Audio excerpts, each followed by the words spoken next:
Viral di media sosial, video memperlihatkan sebuah mobil berwarna hitam menggunakan plat dinas Kementerian Pertahanan tengah dihampiri oleh seorang wanita di jalan sepi dan gelap. Dalam video yang diunggah di akun Instagram @heritagemotor.id, video tersebut diambil oleh seorang dari dalam mobil yang berada di belakang mobil dinas tersebut.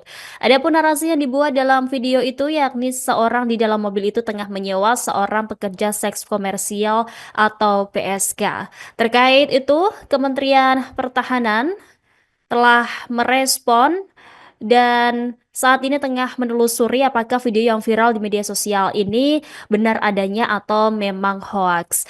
Kepala Biro Infohan Sejan Kemhan, Brigjen TNI Frega Ferdinand Wenas Inkiriwang mengatakan pihaknya tengah menyelidiki internal Kemhan untuk memastikan kejadian itu.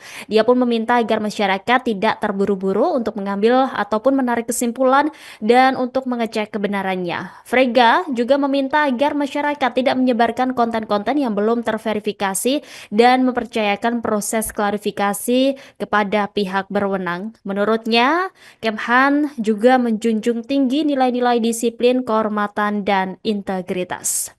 Kita juga akan menanti ya Tribuners bagaimana akhirnya nanti Kemhan memberikan klarifikasi terkait apakah memang benar video viral ini adalah seorang dari salah satu pegawai di Dinas Kementerian Pertahanan atau memang hanya berita bohong ataupun hoaks semata.